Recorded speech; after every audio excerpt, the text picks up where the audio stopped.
Hebrews shows the excellencies, the supremacy of our Lord Jesus Christ.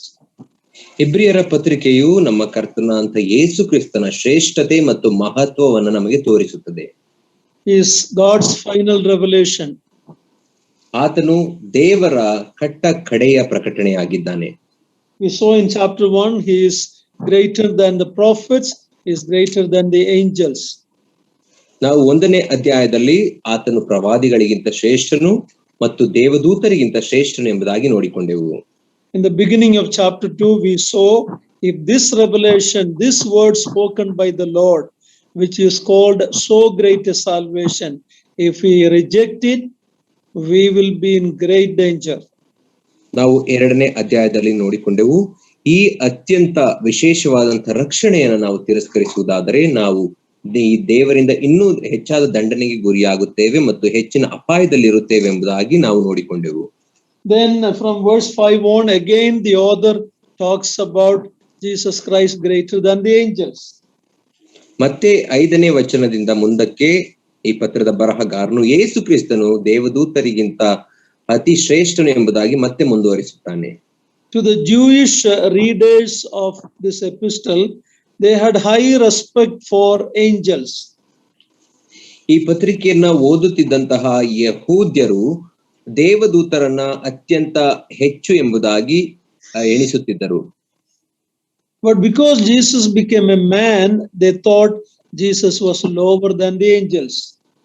ಆದರೆ ಯೇಸು ಕ್ರಿಸ್ತನು ಮನುಷ್ಯನಾದದರಿಂದ ಆತನು ದೇವದೂತರಿಗಿಂತ ಕಡಿಮೆ ಎಂಬುದಾಗಿ ಅವರು ಯೋಚಿಸುತ್ತಿದ್ದರು.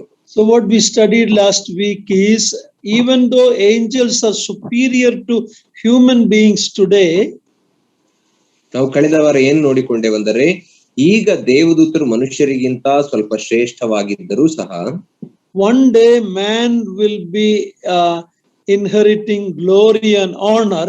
They will be above the angels. Even the believers will judge the angels with the Lord Jesus Christ. ಆದರೆ ಒಂದು ದಿನ ಬರುತ್ತದೆ, ಆ ದಿನದಲ್ಲಿ ಮಾನವನು ದೇವದೂತರಿಗಿಂತ ಹೆಚ್ಚಾದಂತಹ ಮಾನ ಪ್ರಭಾವವನ್ನ ಹೊಂದುತ್ತಾರೆ. ಅಷ್ಟು ಮಾತ್ರವಲ್ಲ, ವಿಶ್ವಾಸಿಗಳು ಒಂದು ದಿನ ದೇವದೂತರಿಗೂ ಸಹ ನ್ಯಾಯ ತೀರ್ಪನ್ನ ಮಾಡುತ್ತಾರೆ. That's because we are with the Lord Jesus Christ. ಯಾಕೆಂದ್ರೆ ನಾವು ಕರ್ತನಾದಂತ ಯೇಸು ಕ್ರಿಸ್ತನೊಟ್ಟಿಗಿರುವುದರಿಂದ.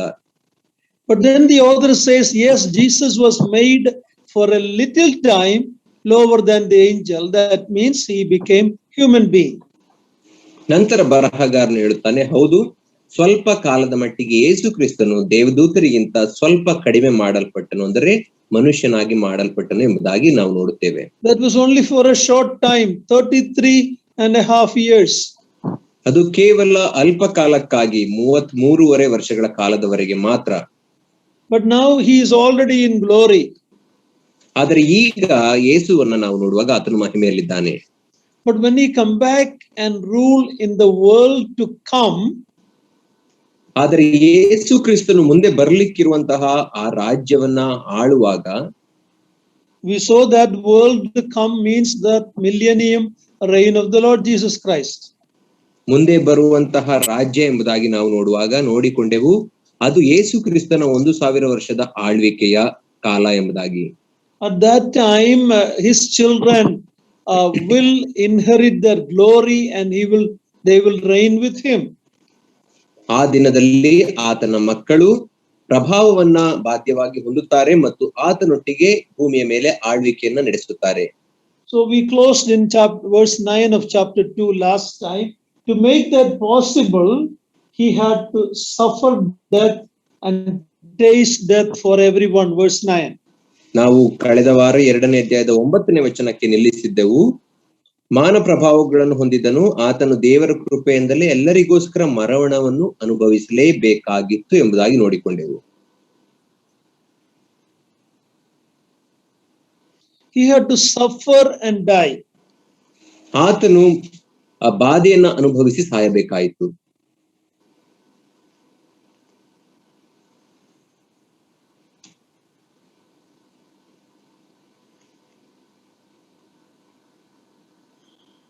Hello,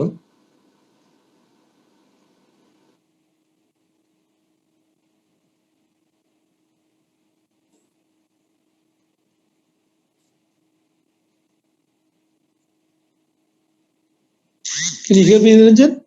S uncle. He had to suffer and die. ಆತನು ಬಾಧೆಪಟ್ಟು ಸಾಯಬೇಕಾಯಿತು. So now from verse 10 to 18, Christ is superior because of his suffering. ಈಗ ನಾವು ಮತ್ತೆ 10ನೇ ವಚನದಿಂದ 18ನೇ ವಚನಕ್ಕೆ ನಾವು ನೋಡುವಾಗ ಯೇಸು ಕ್ರಿಸ್ತನು ಬಾಧೆಯನ್ನು ಅನುಭವಿಸುವುದರಿಂದಲೇ ಆತನು ಶ್ರೇಷ್ಠನು ಎಂಬುದಾಗಿ ಅಲ್ಲಿ ನೋಡುತ್ತೇವೆ. Shall we read verse 10 to 18?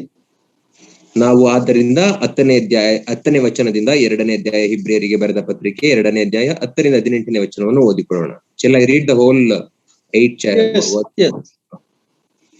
ಸಮಸ್ತವು ಯಾವನಿಗೋಸ್ಕರವೂ ಯಾವನಿಂದಲೂ ಉಂಟಾಯಿತೋ ಆತನು ಬಹುಮಂದಿ ಪುತ್ರರನ್ನು ಪ್ರಭಾವಕ್ಕೆ ಸೇರಿಸುವಲ್ಲಿ ಅವರ ರಕ್ಷಣಾಕರ್ತನನ್ನು ಬಾಧೆಗಳ ಮೂಲಕ ಸಿದ್ಧಿಗೆ ತರುವುದು ಆತನಿಗೆ ಯುಕ್ತವಾಗಿತ್ತು. ಯಾಕಂದರೆ ಪವಿತ್ರ ಮಾಡುವ ಆತನಿಗೂ ಪವಿತ್ರರಾಗುವವರೆಲ್ಲರಿಗೂ ಒಬ್ಬನೇ ತಂದೆ ಇದ್ದಾನೆ. ಈ ಕಾರಣದಿಂದ ಪವಿತ್ರ ಮಾಡುವ ಆತನು ಪವಿತ್ರರಾಗುವವರನ್ನು ಸಹೋದರರೆನ್ನುವುದಕ್ಕೆ ನಾಚಿಕೆ ಪಡದೆ, ನಿನ್ನ ನಾಮ ಮಹಿಮೆಯನ್ನು ನನ್ನ ಸಹೋದರರಿಗೆ ತಿಳಿಸುವೆನು, ಸಭಾ ಮಧ್ಯದಲ್ಲಿ ನಿನಗೆ ಸ್ತುತಿ ಪದಗಳನ್ನು ಹಾಡುವೆನು ಎಂತಲೂ, ನಾನು ದೇವರ ಮೇಲೆ ಭರವಸವಿಟ್ಟವನಾಗಿರುವೆನು ಎಂತಲೂ, ಇಗೋ ನಾನು ದೇವರು ನನಗೆ ದಯಪಾಲಿಸಿರುವ ಮಕ್ಕಳು ಇದ್ದೇವೆ ಎಂತಲೂ ಹೇಳುತ್ತಾನೆ. ಇದಲ್ಲದೆ ಮಕ್ಕಳು ರಕ್ತ ಮಾಂಸಧಾರಿಗಳಾಗಿರುವುದರಿಂದ ಆತನು ಅವರಂತೆಯೇ ಆದನು. ತನ್ನ ಮರಣದಿಂದಲೇ ಮರಣಾಧಿಕಾರಿಯನ್ನು ಅಂದರೆ ಸೈತಾನನನ್ನು ಅಡಗಿಸಿ ಬಿಡುವುದಕ್ಕೂ ಮರಣ ಭಯದ ದೆಸೆಯಿಂದ ತಮ್ಮ ಜೀವಮಾನದಲ್ಲೆಲ್ಲ ದಾಸತ್ವದೊಳಗಿದ್ದವರನ್ನು ಬಿಡಿಸುವುದಕ್ಕೂ ಅವರಂತೆ ರಕ್ತ ಮಾಂಸಧಾರಿಯಾದನು. ಆತನು ದೇವದೂತರನ್ನು ಹಿಡಿದವನೆಂದು ಬರೆದಿಲ್ಲ, ಅಬ್ರಹಾಮನ ಸಂತತಿಯನ್ನು ಕೈ ಹಿಡಿದಿದ್ದಾನಷ್ಟೇ. ಆದದರಿಂದ ಆತನು ಎಲ್ಲಾ ವಿಷಯಗಳಲ್ಲಿ ತನ್ನ ಸಹೋದರರಿಗೆ ಸಮಾನನಾಗಬೇಕಾಗಿ ಬಂತು. ಹೀಗೆ ಆತನು ಜನರ ಪಾಪಗಳನ್ನು ನಿವಾರಣೆ ಮಾಡುವುದಕ್ಕಾಗಿ ದೇವರ ಕಾರ್ಯಗಳಲ್ಲಿ ಕರುಣೆಯೂ ನಂಬಿಕೆಯೂ ಉಳ್ಳ ಮಹಾಯಾಜಕನಾದನು. ತಾನೇ ಶೋಧಿಸಲ್ಪಟ್ಟು ಬಾಧೆಯನ್ನು ಅನುಭವಿಸಿರುವುದರಿಂದ ಶೋಧಿಸಲ್ಪಡುವವರಿಗೆ ಸಹಾಯ ಮಾಡುವುದಕ್ಕೆ ಶಕ್ತನಾಗಿದ್ದಾನೆ. May God add this blessing to the passage we are going to study. ನಾವು ಈಗ ಅಧ್ಯಯನ ಮಾಡಲಿಕ್ಕಿರುವಂತಹ ವಾಕ್ಯಗಳ ಮೇಲೆ ದೇವರು ತನ್ನ ಆಶೀರ್ವಾದವನ್ನು ಮಾಡಲಿ. I have referred to the Emmaus study book on Hebrews and many other authors' writings. ನಾನು ಈ ಇಬ್ರಿಯರ ಪತ್ರಿಕೆಯ ಮೇಲೆ ಇರುವಂತಹ ಇಮ್ಮಾವು ಸತ್ಯವೇದ ಅಧ್ಯಯನ ಪುಸ್ತಕವನ್ನು ನಾನು ಮತ್ತು ಬೇರೆ ಕೆಲವು ಬರಹಗಾರರ ಪುಸ್ತಕಗಳನ್ನು ಓದಿದ್ದೇನೆ. So I am only sharing what I have freely received and I pass it on to you. ಆದ್ದರಿಂದ ನಾನು ಯಾವುದನ್ನು ಉಚಿತವಾಗಿ ಪಡೆದುಕೊಂಡನೋ ಅದನ್ನು ನಿಮಗೆ ಉಚಿತವಾಗಿ ಹಂಚುತ್ತಿದ್ದೇನೆ. I would ask you to continue to pray for me. ಮತ್ತು ನನಗಾಗಿ ನೀವು ಪ್ರಾರ್ಥನೆ ಮಾಡುವುದನ್ನು ಮುಂದುವರಿಸಿರಿ ಎಂದು ಕೇಳಿಕೊಳ್ಳುತ್ತೇನೆ. So in verse 9, the author introduced the topic of suffering. 9ನೇ ವಚನದಲ್ಲಿ ಈ ಬರಹಗಾರನು ಈ ಬಾಧೆ ಪಡುವ ವಿಷಯವನ್ನ ನಮಗೆ ಪರಿಚಯಿಸುತ್ತಿದ್ದಾನೆ. Some of the readers of this epistle, that is the Hebrew Jewish believers, had trouble with the idea of a suffering Christ. ಈ ಒಂದು ಪತ್ರಿಕೆಯನ್ನು ಓದುತ್ತಿದ್ದಂತಹ ಕೆಲವು ಯಹೂದ್ಯರಿಗೆ ಬಾಧೆ ಪಡುವ ಕ್ರಿಸ್ತನು ಎಂಬ ವಿಷಯವನ್ನ ನಂಬಲಿಕ್ಕೂ ಮತ್ತು ಜೀರ್ಣಿಸಿಕೊಳ್ಳಲಿಕ್ಕೂ ಅಸಾಧ್ಯವಾಗಿತ್ತು. It did not fit with their concept of the Messiah. ಅವರ ಯೋಚನೆಯಲ್ಲಿದ್ದಂತಹ ಮೆಸ್ಸಾಯನಿಗೆ ಅದು ಸರಿ ಹೋಲಲಿಲ್ಲ. Even disciples of the Lord had difficulty when Christ said he is going to Jerusalem, he is going to suffer and he is going to be killed.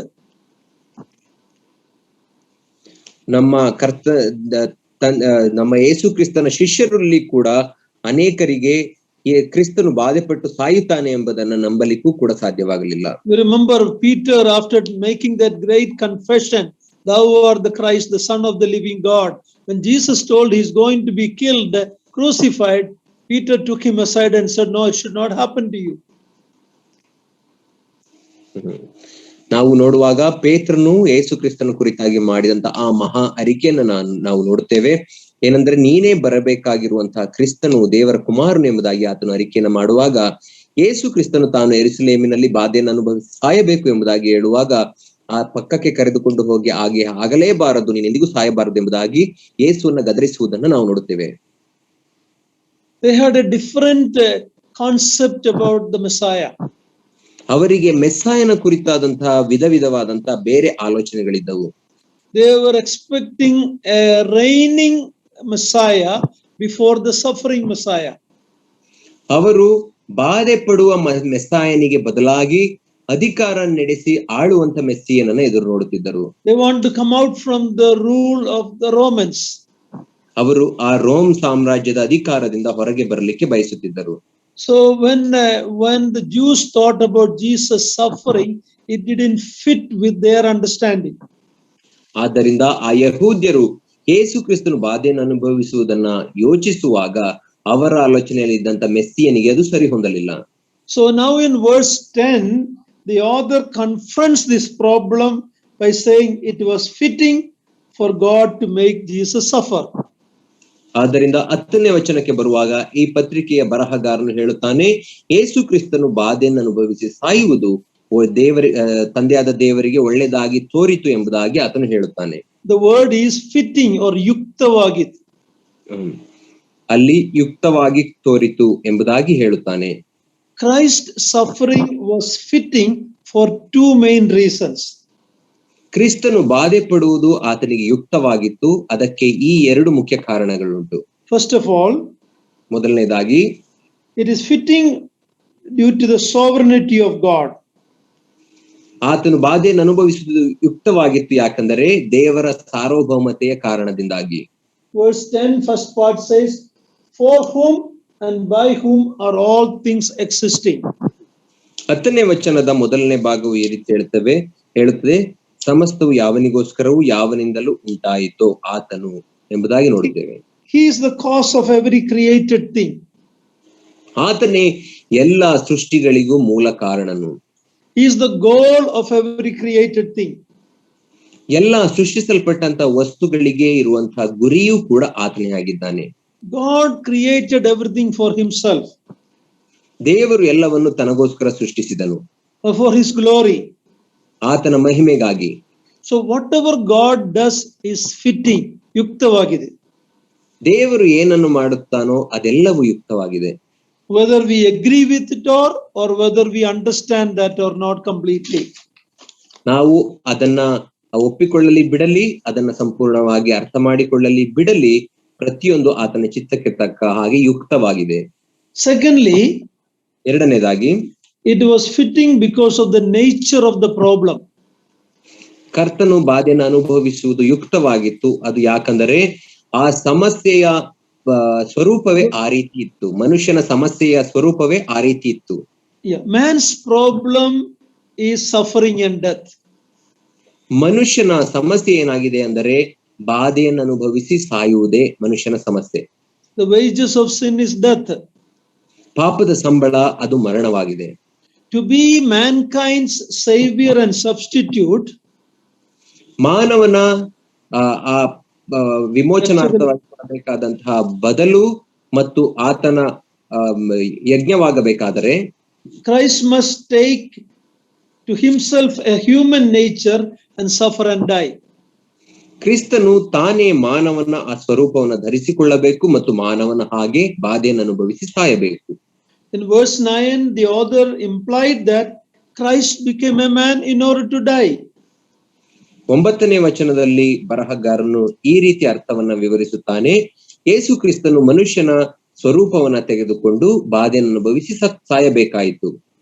Incarnation of Jesus Christ and the suffering of Christ had fivefold purposes. ಯೇಸು ಕ್ರಿಸ್ತನ ಮನುಷ್ಯಾವತಾರ ಮತ್ತು ಆತನ ಬಾಧೆಯನ್ನು ಅನುಭವಿಸುವುದರ ಕಾರಣ 5 ವಿಧದಲ್ಲಿದೆ.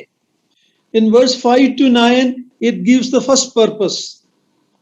ಆ ಒಂದು ಉದ್ದೇಶ 5 ಉದ್ದೇಶಗಳುಂಟು. ಕ್ರಿಸ್ತನು ಬಾಧೆಯನ್ನು ಅನುಭವಿಸಿ ಸತ್ತದ್ದು ಮತ್ತೆ ಮನುಷ್ಯ ಅವತಾರವನ್ನು ಎತ್ತಿ ಬಂದದ್ದು. 5ರಿಂದ 8ನೇ ವಚನಕ್ಕೆ ಬರುವಾಗ ಅಲ್ಲಿ ಮೊದಲನೆಯ ಉದ್ದೇಶವು ಕೊಡಲ್ಪಟ್ಟಿದೆ. Christ took human nature to win for human being their lost destiny. ಕ್ರಿಸ್ತನು ಬಾಧೆಯನ್ನು ಅನುಭವಿಸಿ ಮನುಷ್ಯನ ಸ್ವರೂಪವನ್ನು ಧರಿಸಿಕೊಳ್ಳಬೇಕಾಯಿತು. ಯಾಕೆಂದರೆ ಮನುಷ್ಯನು ತಾನು ಕಳೆದುಕೊಂಡಂತಹ ಆ ಅಂತ್ಯಸ್ಥಿತಿಯನ್ನ ಆತನಿಗೆ ಮತ್ತೆ ಒದಗಿಸಿಕೊಡುವುದಕ್ಕಾಗಿ. In verse 10 to 13, he gives 4 more purposes. 10ರಿಂದ 13ನೇ ವಚನಕ್ಕೆ ಬರುವಾಗ ಅಲ್ಲಿ ಆತನು ಮತ್ತೆ 4 ಪ್ರಮುಖ ಉದ್ದೇಶಗಳನ್ನ ಕೊಡುತ್ತಾನೆ. ಕ್ರಿಸ್ತನ ಮರಣದ ಉದ್ದೇಶ. First of all, he became man and suffered to bring many sons to glory. ಮೊದಲನೇದಾಗಿ ಆತನು ಮಾನವನಾಗಿ ಬಾಧೆಯನ್ನು ಅನುಭವಿಸಿ ಸಾಯಬೇಕಾಯಿತು. ಯಾಕಂದರೆ ಅನೇಕ ಪುತ್ರರನ್ನ ಮಹಿಮೆಗೆ ಸೇರಿಸುವುದಕ್ಕಾಗಿ. Let's read verse 10 one more time. 10ನೇ ವಚನವನ್ನ ಮತ್ತೊಮ್ಮೆ ಓದಿಕೊಳ್ಳೋಣ. Uncle, I need a moment. Yes.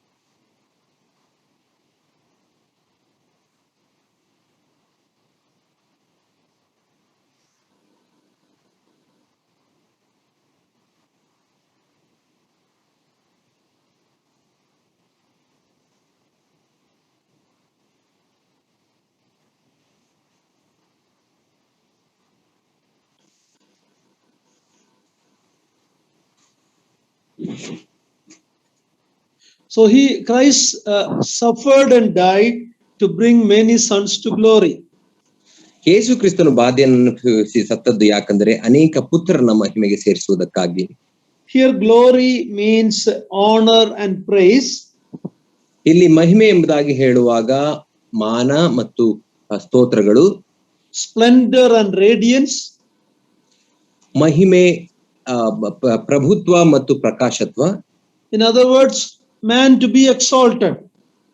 ಇನ್ನೊಂದು ಮಾತಿನಲ್ಲಿ ಹೇಳುವುದಾದ್ರೆ ಮನುಷ್ಯನು ಆತನು ಉನ್ನತಕ್ಕೆ ಏರಿಸಲ್ಪಡಬೇಕು. He looks ahead to the world to come. ಆತನು ಮುಂದೆ ಬರ್ಲಿಕ್ಕಿರುವಂತಹ ಆ ಪ್ರಪಂಚವನ್ನ ಎದುರು ನೋಡುತ್ತಾನೆ. When the Son of God will receive his inheritance, ಮತ್ತು ತಂದೆಯಾದಂತ ದೇವರಿಂದ ಯೇಸು ಕ್ರಿಸ್ತನು ಮಗನಾದಂತ ದೇವರು ತನ್ನ ಬಾಧ್ಯತೆಯನ್ನು ಹೊಂದುವಾಗ he will share that time of joy with his companions. ಆತನು ಆ ಸಂತೋಷದ ಸಮಯವನ್ನ ತನ್ನ ಜೊತೆಗಾರರೊಟ್ಟಿಗೆ ಹಂಚಿಕೊಳ್ಳುತ್ತಾನೆ. We saw that verse companion in chapter 1 verse 9. ನಾವು 1ನೇ ಅಧ್ಯಾಯದ 9ನೇ ವಚನದಲ್ಲಿ ಆತನು ತನ್ನ ಜೊತೆಗಾರರಿಗಿಂತ ಉನ್ನತ ಸ್ಥಾನಕ್ಕೆ ಏರಿಸಿ ಪರಮಾನಂದ ತೈಲದಿಂದ ಅಭಿಷೇಕಿಸಿದ್ದಾನೆ ಎಂಬುದಾಗಿ ನೋಡಿಕೊಳ್ಳುತ್ತೇವೆ. ಜೊತೆಗಾರರು ಎಂಬಂತ ಪದ. Those who are saved, or those who are his children. ಜೊತೆಗಾರರು ಎಂಬುದಾಗಿ ಹೇಳುವಾಗ ಆತನ ಮಕ್ಕಳು ಅಥವಾ ರಕ್ಷಿಸಲ್ಪಟ್ಟಂತ ವಿಶ್ವಾಸಿಗಳು. Here in verse 10, many sons to glory. ಇಲ್ಲಿ 10ನೇ ವಚನದಲ್ಲಿ ಅನೇಕ ಪುತ್ರರನ್ನ ಮಹಿಮೆಗೆ ಸೇರಿಸುವಲ್ಲಿ ಎಂಬುದಾಗಿ ನೋಡುತ್ತೇವೆ. Christians here are called sons. ಇಲ್ಲಿ ಕ್ರೈಸ್ತರನ್ನ ಪುತ್ರರು ಎಂಬುದಾಗಿ ಕರೆಯಲ್ಪಡುವುದನ್ನು ನೋಡುತ್ತೇವೆ. The term son, even though we are children of God, the son suggests status and privilege and heirship. ನಾವು ದೇವರ ಮಕ್ಕಳಾಗಿದ್ದರೂ ನಮ್ಮೆಲ್ಲರನ್ನ ಪುತ್ರರು ಎಂಬುದಾಗಿ ಕರೆಯುವ ಉದ್ದೇಶವೆಂದರೆ ಪುತ್ರ ಎಂಬಂತಹ ಆ ಒಂದು ಪದವಿ ಆ ಪುತ್ರನಿಗಿರುವಂತಹ ಆ ಒಂದು ಸ್ಥಾನ, ಮಾನ ಮತ್ತು ಅಧಿಕಾರವನ್ನು ಸೂಚಿಸುತ್ತದೆ. God has one son in glory. ದೇವರಿಗೆ ಮಹಿಮೆಯಲ್ಲಿ ಇರುವಂತಹ ಒಬ್ಬನೇ ಪುತ್ರನಿದ್ದಾನೆ. About him he said many times in the gospel, this is my beloved son in whom I am well pleased. ಆತನ ಕುರಿತಾಗಿ ಸುವಾರ್ತೆಗಳಲ್ಲಿ ಅನೇಕ ಸಾರಿ ಆತನು ಹೇಳಿದ್ದಾನೆ, ಈತನು ನನ್ನ ಪ್ರಿಯನಾಗಿರುವ ಮಗನು, ಈತನನ್ನು ನಾನು ಮೆಚ್ಚಿದ್ದೇನೆ ಎಂಬುದಾಗಿ. Now remember, Jesus was not the only son. Adam was also called son of God. ಯೇಸು ಕ್ರಿಸ್ತನು ಮಾತ್ರ ಒಬ್ಬನೇ ಮಗನಾಗಿರಲಿಲ್ಲ. ನಾವು ಜ್ಞಾಪಕದಲ್ಲಿಟ್ಟುಕೊಳ್ಳಬೇಕು, ಆದಾಮನನ್ನು ಕೂಡ ದೇವರ ಮಗನು ಎಂಬುದಾಗಿ ಕರೆದಿರುವುದನ್ನು ನೋಡುತ್ತೇವೆ. In the genealogy in Luke's Gospel, chapter 3, verse 38, at the end, Adam was called son of God.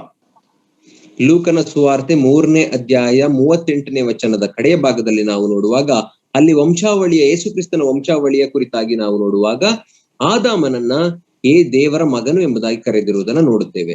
But that son failed God.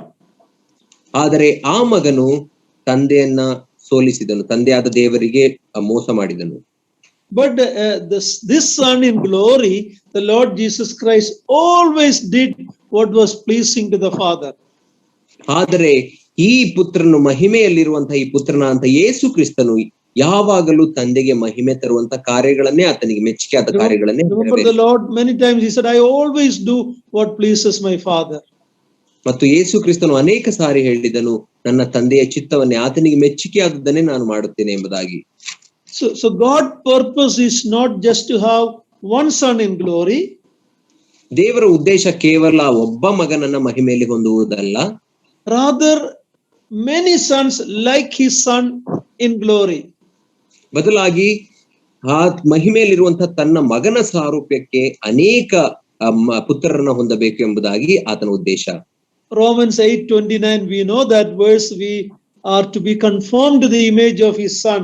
That is the ultimate purpose of our salvation. ನಾವು ರೋಮಾಪುರ 8ನೇ ಅಧ್ಯಾಯ 29ನೇ ವಚನದಲ್ಲಿ ನಾವು ನೋಡುವಾಗ, ಯಾಕಂದ್ರೆ ದೇವರು ತನ್ನ ಮಗನಿಗೆ ಅನೇಕ ಮಂದಿ ಸಹೋದರರಿದ್ದು ನಾವು ಆತನ ಸಾರೂಪ್ಯವುಳ್ಳವರಾಗಿರಬೇಕು ಎಂಬುದಾಗಿ ಬಯಸುತ್ತಾನೆ ಎಂಬುದಾಗಿ, ಅದೇ ಆತನ ಅಂತ್ಯದ ಉದ್ದೇಶವಾಗಿದೆ. All other purposes are secondary. ಬೇರೆ ಎಲ್ಲಾ ಉದ್ದೇಶಗಳು ಅವು ಎರಡನೆಯ ಸ್ಥಾನಕ್ಕೆ ಬರುತ್ತವೆ. This will happen in an instant when the Lord Jesus Christ come to rapture the church. ಯಾವಾಗ ಎಲ್ಲಾ ಪುತ್ರರು ಮಹಿಮೆಯ ಪದವಿಗೆ ಸೇರುತ್ತಾರೆ ಎಂಬುದಾಗಿ ನಾವು ನೋಡುವಾಗ, ಅದು ಕಣ್ಣುರೆಪ್ಪೆ ಬಡಿಯುವುದರೊಳಗೆ ಯೇಸು ಕ್ರಿಸ್ತನು ಸಭೆಯನ್ನ ಎತ್ತಲಿಕ್ಕೆ ಮಧ್ಯಾಕಾಶಕ್ಕೆ ಬರುವಾಗ ನಡೆಯುತ್ತದೆ. In 1 John 3 we read that we will see him as he is, we will be like him. 1 ಪೇತ್ರ 3ನೇ ಅಧ್ಯಾಯದಲ್ಲಿ ನಾವು ನೋಡುತ್ತೇವೆ, ಆತನು ಹೇಗಿದ್ದಾನೋ ಹಾಗೆಯೇ ನಾವು ಆತನನ್ನ ನೋಡುತ್ತೇವೆ ಎಂಬುದಾಗಿ ಅಲ್ಲಿ ಓದುತ್ತೇವೆ. We will be like him. ನಾವು ಆತನ ಹಾಗೆಯೇ ಇರುತ್ತೇವೆ ಎಂಬುದಾಗಿ ಅಲ್ಲಿ ನೋಡುತ್ತೇವೆ. That is when our salvation will be complete, our body will be redeemed. ಆಗ ನಮ್ಮ ರಕ್ಷಣೆಯು ಅದು ಪರಿಪೂರ್ಣವಾಗುತ್ತದೆ ಮತ್ತು ನಮ್ಮ ದೇಹಗಳಿಗೆ ಬಿಡುಗಡೆ ಆಗುತ್ತದೆ. But God's desire is that conformity to his son's image should happen as a process also while we are living in this world. ಮತ್ತು ದೇವರ ಇನ್ನೊಂದು ಉದ್ದೇಶವೇನಾಗಿದೆ ಎಂದರೆ, ಆತನ ಮಗನ ಸ್ವರೂಪಕ್ಕೆ ನಾವು ಮಾರ್ಪಡುವಂಥದ್ದು ಅದು ಒಂದು ಕ್ರಮವಾದಂತಹ ಒಂದು ಕಾರ್ಯವಾಗಿರಬೇಕು. ಅದು ನಾವು ಈ ಭೂಲೋಕದಲ್ಲಿ ಜೀವಿಸುವಾಗಲೂ ಅದು ಸಂಭವಿಸಬೇಕು ಎಂಬುದಾಗಿ ಆತನು ಬಯಸುತ್ತಾನೆ. Each day he wants us to be more like his son in our character. ಪ್ರತಿದಿನವೂ ನಾವು ಆತನ ಮಗನ ಸಾರೂಪ್ಯಕ್ಕೆ ಮತ್ತು ಆತನ ಸ್ವಭಾವದಲ್ಲಿ ನಾವು ಮಾರ್ಪಡಬೇಕು ಎಂಬುದಾಗಿ ಆತನು ಬಯಸುತ್ತಾನೆ. But one day in an instantly we will become like him. ಆದರೆ ಒಂದು ದಿನ ಕ್ಷಣ ಮಾತ್ರದಲ್ಲಿ ನಾವು ಆತನ ಹಾಗೆ ಬದಲಾಗುತ್ತೇವೆ. But it is more glorifying to God when you and I become like him each day in our Christian life. ಆದರೆ ನಾವು ನಮ್ಮ ಕ್ರೈಸ್ತಿಯ ಜೀವಿತದಲ್ಲಿ ಪ್ರತಿದಿನ ನಮ್ಮ ಕರ್ತನ ಸಾರೂಪ್ಯಕ್ಕೆ ಮಾರ್ಪಡುವಾಗ ಅದು ದೇವರಿಗೆ ಇನ್ನೂ ಹೆಚ್ಚಿನ ಮಹಿಮೆಯನ್ನು ತರುತ್ತದೆ. Of course, there is a difference between Christ's sonship and our sonship. ಮತ್ತು ಕ್ರಿಸ್ತನ ಪುತ್ರತ್ವಕ್ಕೂ ನಮ್ಮ ಪುತ್ರತ್ವಕ್ಕೂ ವ್ಯತ್ಯಾಸ ಇರುವುದನ್ನು ನಾವು ನೋಡುತ್ತೇವೆ. Christ is a son by virtue of his divine nature and messiahship. ಯೇಸು ಕ್ರಿಸ್ತನು ಪುತ್ರನಾಗಿರುವಂತದ್ದು ಆತನ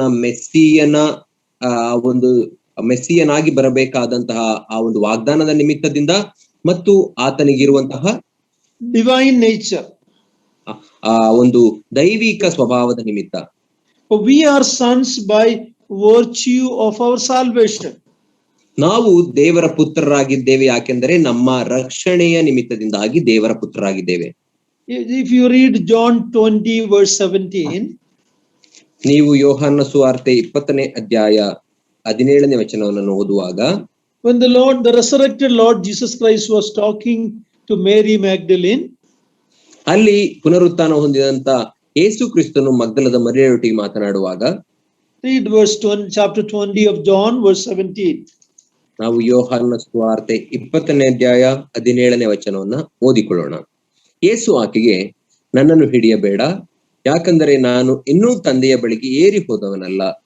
ನೀನು ನನ್ನ ಸಹೋದರರ ಬಳಿಗೆ ಹೋಗಿ, ನಾನು ನನ್ನ ತಂದೆಯೂ ನಿಮ್ಮ ತಂದೆಯೂ ನನ್ನ ದೇವರು ನಿಮ್ಮ ದೇವರು ಆಗಿರುವ ಆತನ ಬಳಿಗೆ ಏರಿ ಹೋಗುತ್ತೇನೆ ಎಂದು ಅವರಿಗೆ ಹೇಳು ಅಂದನು. Very clearly Jesus shows the difference. He used to my God and your God, my Lord and your Lord. He could have saved some sentence by telling our God or our God, or our Lord, but he said, my Lord, your God. So there is a clear distinctions we see here. ಇಲ್ಲಿ ಯೇಸು ಕ್ರಿಸ್ತನು ಸ್ಪಷ್ಟವಾಗಿ ನನ್ನ ದೇವರು ನನ್ನ ತಂದೆಯು, ನಿಮ್ಮ ದೇವರು ನಿಮ್ಮ ತಂದೆಯು ಎಂಬುದಾಗಿ ಸ್ಪಷ್ಟವಾಗಿ ಆತನು ವ್ಯತ್ಯಾಸವಾಗಿ ಹೇಳುವುದನ್ನು ನಾವು ನೋಡುತ್ತೇವೆ. ಬದಲಾಗಿ ಯೇಸು ಕ್ರಿಸ್ತನು ನಮ್ಮ ದೇವರು ಎಂಬುದಾಗಿ ಎಲ್ಲರನ್ನ ಒಟ್ಟಿಗೆ ಹೇಳಬಹುದಿತ್ತು, ಹಾಗೆ ಹೇಳಲಿಲ್ಲ. ಬದಲಾಗಿ ನನ್ನ ದೇವರು ನಿಮ್ಮ ದೇವರು ಎಂಬುದಾಗಿ ಆತನು ವ್ಯತ್ಯಾಸ ಮಾಡಿ ಅಲ್ಲಿ ಹೇಳುತ್ತಾನೆ. So we see there is a difference between his sonship and our sonship. ಯಾಕೆಂದರೆ ಆತನ ಪುತ್ರತ್ವಕ್ಕೂ ನಮ್ಮ ಪುತ್ರತ್ವಕ್ಕೂ ವಿಭಿನ್ನತೆ ಇರುವುದರಿಂದಲೇ ಆ ರೀತಿ ಹೇಳಿದನು. He is a son, he is God the Son. We became sons by God adopting us to his family. ಆತನು ಮಗನಾದಂತ ದೇವರಾಗಿದ್ದಾನೆ, ಆದ್ದರಿಂದ ಆತನಿಗೆ ಪುತ್ರನ ಅಥವಾ ಆ ಒಂದು ಪದವಿ ಉಂಟು. ಆದರೆ ನಾವು ದೇವರಿಂದ ದತ್ತು ಸ್ವೀಕರಿಸಲ್ಪಟ್ಟು ಆತನ ಕುಟುಂಬಕ್ಕೆ ಸೇರಿಸಲ್ಪಟ್ಟ ಕಾರಣ ಆತನ ಪುತ್ರರಾಗಿದ್ದೇವೆ. Now in verse 10, Hebrews 2, Christ is also called the author of their salvation. ಇಬ್ರಿಯರ ಪತ್ರಿಕೆ 2ನೇ ಅಧ್ಯಾಯ 10ನೇ ವಚನದಲ್ಲಿ ನಾವು ನೋಡುವಾಗ ಯೇಸು ಕ್ರಿಸ್ತನನ್ನ ಆ ರಕ್ಷಣಾ ಕರ್ತನು ಎಂಬುದಾಗಿ ಕರೆದಿರುವುದನ್ನು ನಾವು ನೋಡುತ್ತೇವೆ. The author can also mean captain or pioneer or a leader. ಆ ಕರ್ತನು ಎಂಬುದಾಗಿ ಹೇಳುವಾಗ ಆತನನ್ನ ಒಬ್ಬ ನಾಯಕನು, ಒಬ್ಬ ನಾಯಕನು, ಕ್ಯಾಪ್ಟನ್ ಅಥವಾ ಮುಂದೆ ಹೋಗುವ ನಾಯಕನು ಎಂಬುದಾಗಿ ಕರೆಯಬಹುದು. So Jesus is the pioneer or leader of salvation. ಯೇಸು ಕ್ರಿಸ್ತನು ನಮ್ಮ ರಕ್ಷಣೆಯ ಮತ್ತು ನಮಗೆ ಸಿಕ್ಕಂತಹ ಆ ರಕ್ಷಣೆಯ ಕರ್ತನಾಗಿದ್ದಾನೆ. He endured suffering and leads his people to their promised salvation in the world to come. ಆತನು ಶ್ರಮೆಯನ್ನ ತಾಳಿಕೊಂಡನು ಮತ್ತು ತನ್ನನ್ನ ಹಿಂಬಾಲಿಸುವವರನ್ನ ಮುಂದೆ ಬರಲಿಕ್ಕಿರುವಂತಹ ಆ ಸಾಮ್ರಾಜ್ಯದಲ್ಲಿ ಶಾಂತಿಗೆ, ಸಮಾಧಾನಕ್ಕೆ ಮತ್ತು ರಕ್ಷಣೆಗೆ ನಡೆಸುತ್ತಾನೆ. So for God to bring many sons to glory, he had to be perfected as the leader of their salvation through suffering. ನಾಲ್ಕನೇದಾಗಿ ತನ್ನ ಮಕ್ಕಳನ್ನ ಆ ಪರಿಪೂರ್ಣವಾದಂತಹ ರಕ್ಷಣೆಗೆ ಸೇರಿಸಬೇಕಾದರೆ ಅವರ ರಕ್ಷಣಾ ಕರ್ತನು ಆತನ ಶ್ರಮೆಯನ್ನ ಅನುಭವಿಸಬೇಕಾದದ್ದು ದೇವರ ಉದ್ದೇಶವಾಗಿತ್ತು. This puzzles some readers of Hebrews. ಈ ಒಂದು ಕಾರ್ಯ ಇಬ್ರಿಯರ ಪತ್ರಿಕೆಯನ್ನು ಓದುವವರನ್ನ ಆಶ್ಚರ್ಯಚಕಿತರನ್ನಾಗಿ ಅಥವಾ ಗೊಂದಲಕ್ಕೆ ಈಡು ಮಾಡುತ್ತದೆ. How can Hebrews epistle speak of Jesus being perfected and also speak of him as being without sin? ಹೇಗೆ ಇಬ್ರಿಯರ ಪತ್ರಿಕೆ ಯೇಸು ಕ್ರಿಸ್ತನನ್ನ ಪರಿಪೂರ್ಣನು ಎಂಬುದಾಗಿ ಹೇಳಲಿಕ್ಕೆ ಸಾಧ್ಯ ಮತ್ತು ಪಾಪವಿಲ್ಲದವನು ಎಂಬುದಾಗಿ ಹೇಳಲಿಕ್ಕೆ ಸಾಧ್ಯ ಎಂಬಂತ ಪ್ರಶ್ನೆ ಹೇಳುತ್ತದೆ. ಪರಿಪೂರ್ಣದಲ್ಲ, he was made perfect. ಆತನು ಹೇಗೆ ಪರಿಪೂರ್ಣ ಮಾಡಲ್ಪಟ್ಟನು, ಹೇಗೆ ಪಾಪರಹಿತನಾಗಿದ್ದನು ಎಂಬಂತ ಪ್ರಶ್ನೆಯನ್ನ ಮೂಡುವ ಹಾಗೆ ಮಾಡುತ್ತದೆ. If he is without sin, why he need to be perfected? ಆತನು ಪಾಪವಿಲ್ಲದವನಾಗಿದ್ದರೆ ಯಾಕೆ ಪರಿಪೂರ್ಣನಾಗಿ ಮಾಡಲ್ಪಡಬೇಕಾಯಿತು ಎಂಬಂತ ಪ್ರಶ್ನೆ. In Hebrews, at least in many places, it says he is without sin. ಇಬ್ರಿಯರ ಪತ್ರಿಕೆ ಮತ್ತು ಇನ್ನು ಅನೇಕ ಭಾಗಗಳಲ್ಲಿ ಆತನು ಪಾಪವಿಲ್ಲದವನು ಎಂಬುದಾಗಿ ನಾವು ನೋಡುತ್ತೇವೆ. So the Greek word perfect does not mean that he became perfect, but he was made to qualify as the Savior. ಇಬ್ರಿಯರ ಪದದಲ್ಲಿ ನಾವು ಪರಿಪೂರ್ಣ ಮಾಡಲ್ಪಟ್ಟನು ಎಂಬುದಾಗಿ ನಾವು ನೋಡುವಾಗ ಅದರ ಅರ್ಥ ಆತನು ಪರಿಪೂರ್ಣನಾಗಿ ಮಾಡಲ್ಪಟ್ಟದ್ದು ಆತನು ರಕ್ಷಕನಾಗಿ ಆ ಒಂದು ಯೋಗ್ಯತೆಯನ್ನು ಹೊಂದಲಿಕ್ಕಾಗಿ ಎಂಬುದಾಗಿ ಅದರ ಅರ್ಥವಾಗುತ್ತದೆ. The context suggests that that was his qualification to become the Savior.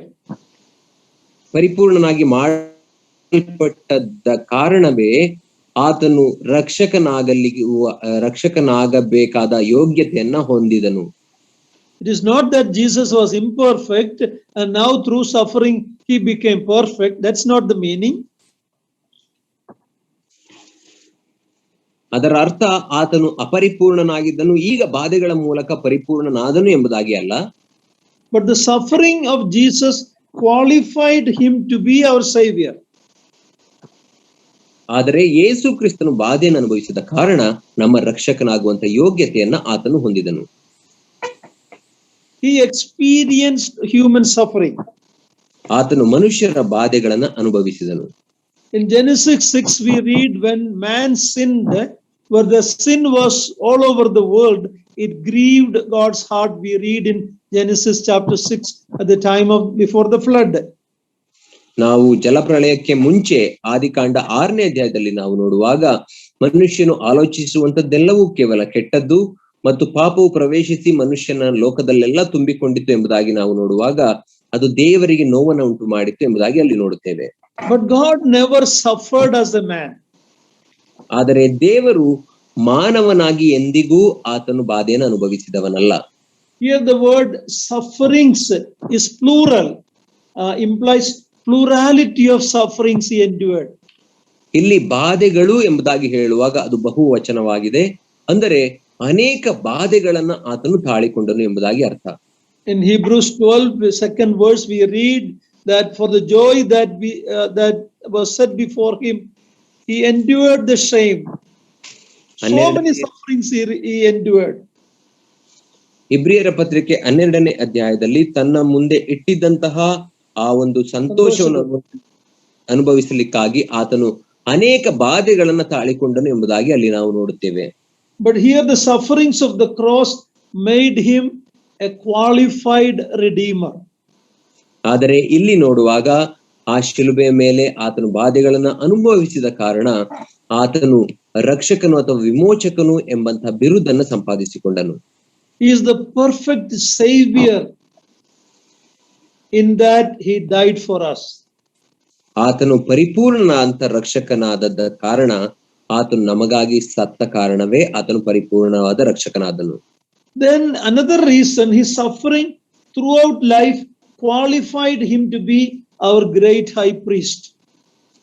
ಮತ್ತು ಇನ್ನೊಂದು ಕಾರಣ ಏನು ಅಂದರೆ ಆತನು ತನ್ನ ಜೀವಮಾನ ಕಾಲದಲ್ಲೆಲ್ಲ ಬಾಧೆಯನ್ನು ಅನುಭವಿಸಬೇಕಾದ ನಿಮಿತ್ತ ಆತನು ನಮ್ಮ ಮಹಾಯಾಜಕನಾಗುವ ಯೋಗ್ಯತೆಯನ್ನು ಸಹ ಸಂಪಾದಿಸಿಕೊಂಡನು. In verse 14 and 18 we read, he is able to understand and sympathize with us in our sufferings. 14ನೇ ವಚನ ಮತ್ತು 18ನೇ ವಚನದಲ್ಲಿ ನಾವು ನೋಡುವಾಗ ಆತನು ಮಕ್ಕಳು ರಕ್ತ ಮಾಂಸಧಾರಿಗಳಾಗಿರುವುದರಿಂದ ಆತನು ಅವರಂತೆ ಆದನು ಮತ್ತು ತಾನೇ ಶೋಧಿಸಲ್ಪಟ್ಟು ಬಾಧೆಯನ್ನು ಅನುಭವಿಸಿದರಿಂದ ಶೋಧಿಸಲ್ಪಡುವವರಿಗೆ ಸಹಾಯ ಮಾಡಲಿಕ್ಕೆ ಶಕ್ತನಾದನು ಎಂಬುದಾಗಿ ನೋಡುತ್ತೇವೆ. If you remember in Exodus when God chose Moses and Aaron, ಅರಣ್ಯಕಾಂಡದಲ್ಲಿ ನಾವು ಮೋಶೆಯನ್ನ ಮತ್ತು ಆರೋನನ್ನ ದೇವರು ಆರಿಸಿಕೊಳ್ಳುವಾಗ I wonder why God chose Moses to be the leader and Aaron to be the high priest. ಯಾಕೆ ದೇವರು ಮೋಶೆಯನ್ನ ನಾಯಕನಾಗಲಿಕ್ಕೆ ಮತ್ತು ಆರೋನನನ್ನ ಮಹಾಯಾಜಕನಾಗಲಿಕ್ಕೆ ಆರಿಸಿಕೊಂಡನು ಎಂಬಂತ ಪ್ರಶ್ನೆ ಮೂಡುತ್ತದೆ. Why God didn't choose Moses to be the high priest? ಯಾಕೆ ಮೋಶೆಯನ್ನ ದೇವರು ಮಹಾಯಾಜಕನನ್ನಾಗಿ ನೇಮಿಸಲಿಲ್ಲ?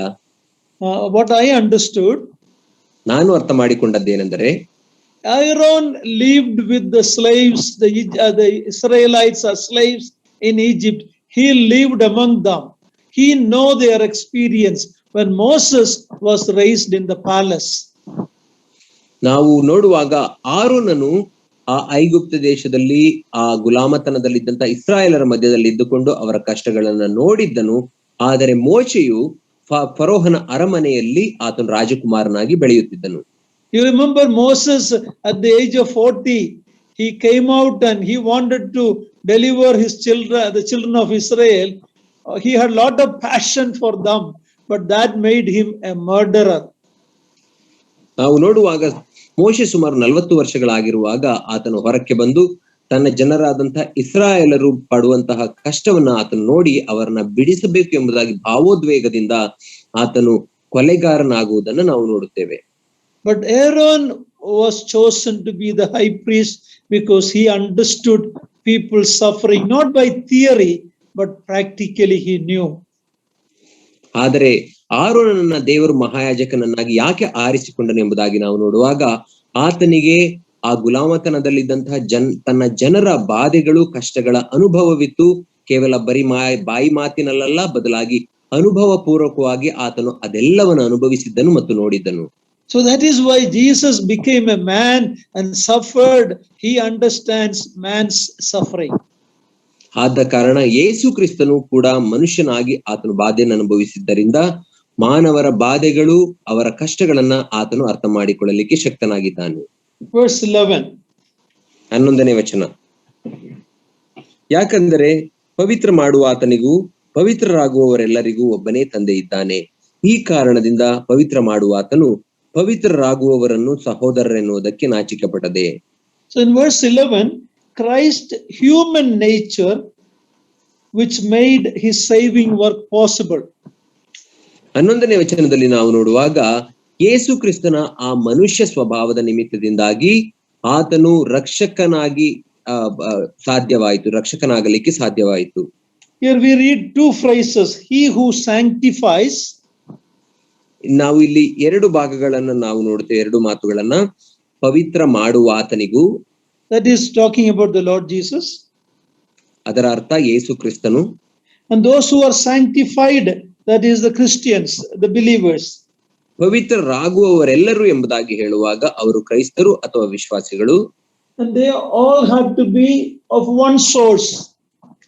ಅವರೆಲ್ಲರೂ ಒಬ್ಬನೇ ತಂದೆಯಿಂದ ಹುಟ್ಟಿದವರಾಗಿರಬೇಕು. How does 11 say that? ಒಬ್ಬನೇ ತಂದೆ ಇದ್ದಾನೆ. In other words, they both should have the same human nature.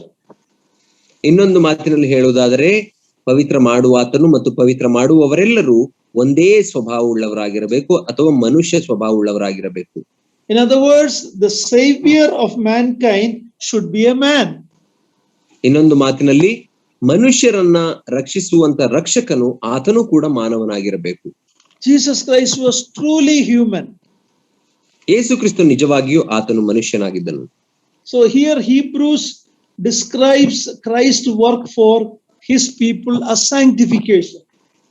ಇಬ್ರಿಯರಿಗೆ ಬರೆದ ಪತ್ರಿಕೆ ಅದು ಆತನು ತನ್ನ ಮಾನವ ಜನರಾದಂತಹ ತನ್ನ ಜನರಿಗಾಗಿ ಆತನು ಮಾಡಿದಂತಹ ಆ ಪವಿತ್ರ ಮಾಡುವರಾಗಿ, sanctified, ಪವಿತ್ರ ಮಾಡುವ ಕಾರ್ಯದ ಕುರಿತಾಗಿ ಮಾತನಾಡುತ್ತದೆ. sanctification, ಪವಿತ್ರ ಮಾಡುವ ಕಾರ್ಯ. In other parts of New Testament, sanctification is a process of growth in Christian maturity. ಹೊಸ ಒಡಂಬಡಿಕೆ ಇನ್ನು ಅನೇಕ ಭಾಗಗಳಲ್ಲಿ ನಾವು ನೋಡುವಾಗ ಆ ಪವಿತ್ರ ಮಾಡಲ್ಪಡುವಂತದ್ದು ಅದು ಕ್ರೈಸ್ತಿಯ ಜೀವಿತದ ಒಂದು ಭಾಗವಾಗಿದೆ. ಅದು ಪರಿಪಕ್ವತೆಗೆ ಬರುವ ಒಂದು process. ಅದು ಪರಿಪಕ್ವತೆಗೆ ತರುವಂತಹ ಒಂದು ವಿಧಾನವಾಗಿದೆ. It begins at our conversion.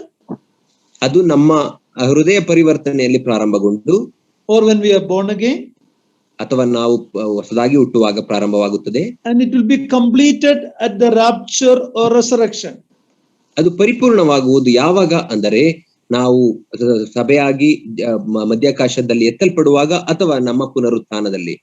But in the epistle of Hebrews, ಆದರೆ ಇಬ್ರಿಯರ ಪತ್ರಿಕೆಯಲ್ಲಿ this is not a process but an event. ಇದು ಒಂದು ಕಾರ್ಯವಾಗಿಲ್ಲ, ಬದಲಾಗಿ ಒಂದು ತಕ್ಷಣವೇ ನಡೆಯುವಂತಹ ಸಂಗತಿಯಾಗಿದೆ, ಘಟನೆಯಾಗಿದೆ. Read Hebrews 10:10.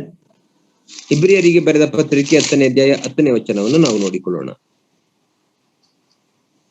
ಯೇಸು ಕ್ರಿಸ್ತನು ಒಂದೇ ಸಾರಿ ದೇಹ ಸಮರ್ಪಣೆ ಮಾಡಿ ದೇವರ ಚಿತ್ತವನ್ನು ನೆರವೇರಿಸಿದ್ದರಿಂದಲೇ ನಾವು ಶುದ್ಧರಾದೆವು.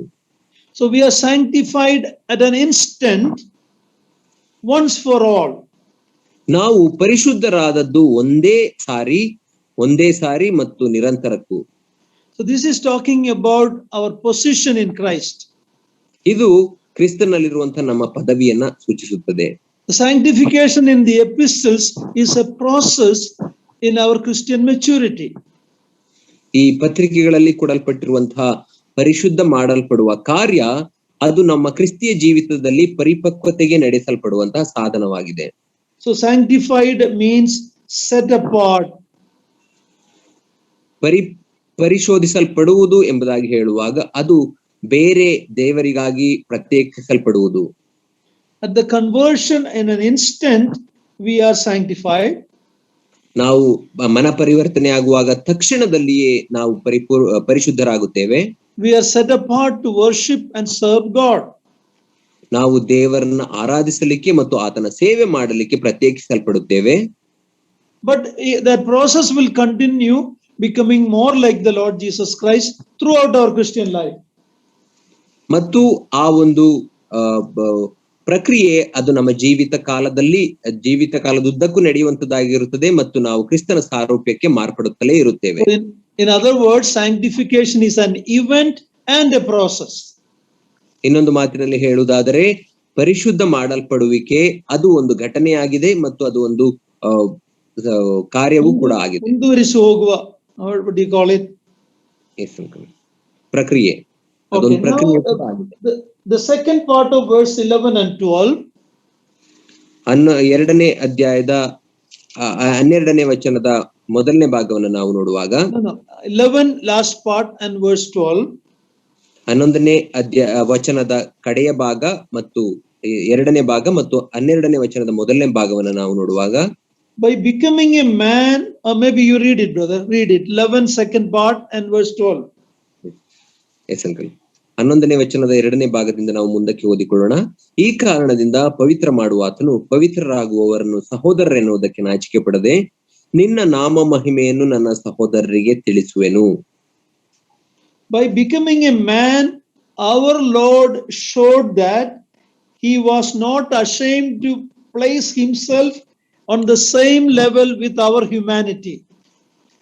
ಮಾನವನಾಗಿ ಮಾಡಲ್ಪಡುವುದರ ಮೂಲಕ ನಮ್ಮ ಕರ್ತನು ಏನನ್ನು ಸಾಬೀತುಪಡಿಸಿದನೆಂದರೆ ಮನುಷ್ಯರಿಗೆ ಸರಿಸಮಾನವಾದಂತಹ ಪದವಿಯನ್ನು ಹೊಂದುವುದರಲ್ಲಿ ಆತನಿಗೆ ನಾಚಿಕೆ ಇಲ್ಲ ಎಂಬುದನ್ನು ಸಾಬೀತುಪಡಿಸಿದನು. And he was not ashamed to call them his brethren.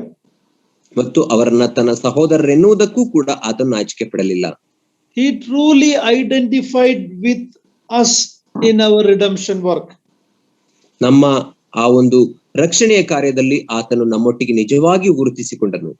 In other words, to secure our redemption, he identified with us. ನಮ್ಮ ಬಿಡುಗಡೆಯನ್ನ ಕೊಂಡುಕೊಳ್ಳುವುದಕ್ಕಾಗಿ ಆತನು ನಮ್ಮೊಟ್ಟಿಗೆ ಗುರುತಿಸಲ್ಪಟ್ಟನು. That was one reason why he was baptized by John the Baptist in the river Jordan. ಅದೇ ಕಾರಣದಿಂದಲೇ ಯೇಸು ಕ್ರಿಸ್ತನು ಆ ಯೋರ್ದನ್ ಹೊಳೆಯಲ್ಲಿ ಸ್ನಾನಿಕನಾದ ಯೋಹಾನನಿಂದ ದೀಕ್ಷಾ ಸ್ನಾನವನ್ನು ಕೂಡ ಮಾಡಿಸಿಕೊಂಡನು. There was no reason for him to be baptized.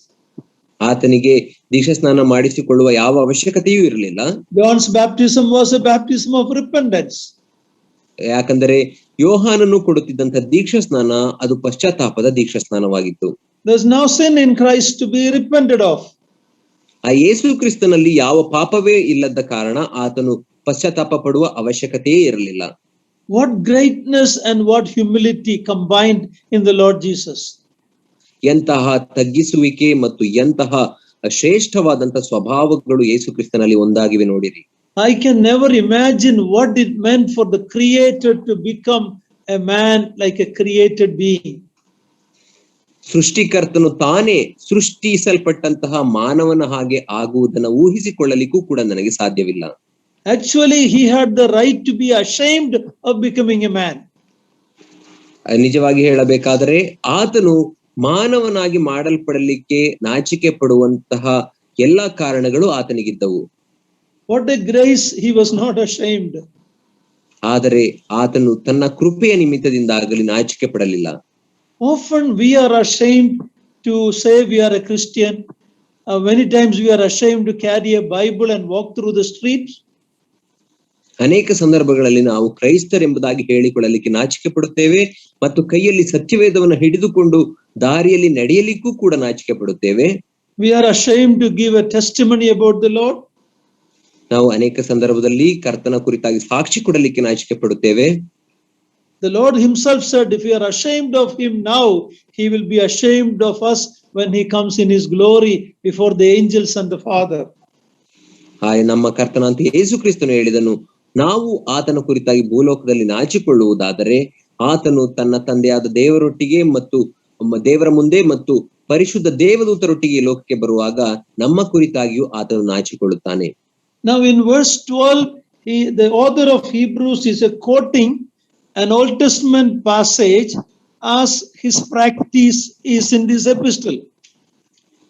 ಈ 12ನೇ ವಚನದಲ್ಲಿ ಈ ಪತ್ರಿಕೆಯ ಬರಹಗಾರನು ತನ್ನ ಆ ಸಾಮಾನ್ಯ ಆ ಒಂದು ನಿಯಮದ ಪ್ರಕಾರ ಹಳೆಯ ಒಡಂಬಡಿಕೆಯಿಂದ ಒಂದು ಕೀರ್ತನೆಯ ಪುಸ್ತಕದಿಂದ ಒಂದು ಮಾತನ್ನ ಇಲ್ಲಿ ಹೇಳುತ್ತಿದ್ದಾನೆ. So verse 12 is a quotation from Psalms 22 verse 22.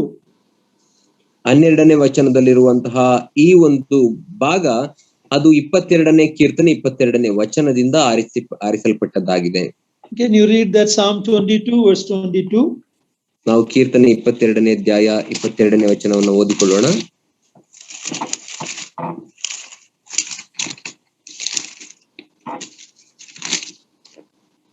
ನಿನ್ನ ನಾಮ ಮಹಿಮೆಯನ್ನು ನನ್ನ ಸಹೋದರರಿಗೆ ತಿಳಿಸುವೆನು, ಸಭಾ ಮಧ್ಯದಲ್ಲಿ ನಿನ್ನನ್ನು ಸ್ತುತಿಸುವೆನು. If you read the whole Psalm 22, ನೀವು ಇಡೀ 22ನೇ ಕೀರ್ತನೆಯನ್ನು ಓದಿಕೊಳ್ಳುವುದಾದರೆ, the first part is talking in the context about David being persecuted by Saul. ಮೊದಲನೆಯ ಭಾಗ 22ನೇ ಅಧ್ಯಾಯದ ಮೊದಲನೇ ಭಾಗ ಅದು ಯಾವ ಹಿನ್ನೆಲೆಯಲ್ಲಿ ದಾವೀದನು ಮಾತನಾಡುತ್ತಿದ್ದಾನೆಂದರೆ ಸೌಲನಿಂದ ತನಗಾಗುತ್ತಿರುವಂತಹ ಆ ಹಿಂಸೆಯ ಹಿನ್ನೆಲೆಯಲ್ಲಿ ಮಾತನಾಡುತ್ತಿದ್ದಾನೆ. In the second part from verse 21 in the middle, ಎರಡನೆಯ ಭಾಗ 21ನೇ ವಚನದ ಮಧ್ಯಭಾಗದಿಂದ ಮುಂದುವರಿಯುವಾಗ, he comes to the throne rejoicing. ಆತನು ಸಿಂಹಾಸನಕ್ಕೆ ಸಂತೋಷಭರಿತನಾಗಿ ಬರುತ್ತಾನೆ. But more importantly, this psalm is a prophecy of our Lord Jesus Christ. ಆದರೆ ಅದಕ್ಕಿಂತ ಪ್ರಾಮುಖ್ಯವಾಗಿ ಈ ಕೀರ್ತನೆಯು ನಮ್ಮ ಕರ್ತನಾದ ಯೇಸು ಕ್ರಿಸ್ತನ ಕುರಿತಾದಂತಹ ಪ್ರವಾದನೆಯ ಕೀರ್ತನೆಯಾಗಿದೆ. The first part speaks of the horrors of the crucifixion. ಮೊದಲನೆಯ ಭಾಗವು ಆ ಶಿಲುಬೆಗೆ ಹಾಕಲ್ಪಡುವುದರ ಕ್ರೂರತೆಯ ಕುರಿತಾಗಿ ಮಾತನಾಡುತ್ತವೆ ಅಥವಾ ಭಯಾನಕತೆಯ ಕುರಿತಾಗಿ ಮಾತನಾಡುತ್ತದೆ. But if you read verse 21, in the middle of verse 21, just like a door that swings on a hinge, okay, now the whole scene is changed. 21ನೇ ವಚನದ ಮಧ್ಯಭಾಗದಲ್ಲಿ ನಾವು ಓದುವಾಗ ಯಾವ ರೀತಿ ಒಂದು ಬಾಗಿಲು ಅದು ಕೀಲಿನಲ್ಲಿ ಮುಚ್ಚಲ್ಪಡುವಾಗ ಬದಲಾಗುತ್ತದೋ ಆ ರೀತಿ So the door opens in and out. Some doors you have seen on the hinge, it goes in and out. ನಾವು ನೋಡುವಾಗ ಆ ಕೀಲಿನ ಮೇಲೆ ಒಂದು ಬಾಗಿಲು ತೆರೆಯಲ್ಪಡುತ್ತದೆ ಅಥವಾ ಮುಚ್ಚಲ್ಪಡುತ್ತದೆ. ಆ ರೀತಿಯಲ್ಲಿ ಈ ಒಂದು ಚಿತ್ರಣವೇ ಬದಲಾಗುತ್ತಿದೆ. Just as David's victory was shared by his followers, ಯಾವ ರೀತಿ ದಾವೀದನ ಆ ಒಂದು ಜಯೋತ್ಸಾಹ ಆತನ ಜೊತೆಗಾರರು ಸಂಭ್ರಮಿಸಿದರೋ, so Christ's victory will be shared by his followers. ಅದೇ ರೀತಿ ಕ್ರಿಸ್ತನ ಜಯೋತ್ಸವವನ್ನ ಆತನ ಜೊತೆಗಾರರಂತ ನಾವು ಕೂಡ ಸಂಭ್ರಮದಿಂದ ಆಚರಿಸುತ್ತೇವೆ. ಸಭೆಯ ಮಧ್ಯದಲ್ಲಿ ನಾನು ನನ್ನ ಸಹೋದರರ ಮಧ್ಯದಲ್ಲಿ, in the midst of my brethren I will praise the Lord. ಸಹೋದರರ ಮಧ್ಯದಲ್ಲಿ ಸಹೋದರರಿಗೆ ತಿಳಿಸುವೆನು, ಸಭಾ ಮಧ್ಯದಲ್ಲಿ ನಿನ್ನನ್ನು ಕೀರ್ತಿಸುವೆನು ಎಂಬುದಾಗಿ ಹೇಳುತ್ತಾನೆ. The author's point is this. ಈ ಪತ್ರಿಕೆಯ ಬರಹಗಾರನ ಮುಖ್ಯ ಉದ್ದೇಶ ಇದಾಗಿದೆ. The relationship between the Savior and his people are like brothers. ಆ ರಕ್ಷಕನ ಮತ್ತು ಆತನ ಮಕ್ಕಳ ಸಂಬಂಧ ಅದು ಏನಾಗಿದೆ ಅಂದರೆ ಸಹೋದರ ಸಂಬಂಧವಾಗಿದೆ. That relationship requires that he become a man. ಆ ಸಂಬಂಧದ ನಿಮಿತ್ತದಿಂದಾಗಿ ಆತನು ಮನುಷ್ಯನಾಗಲೇಬೇಕಾಯಿತು.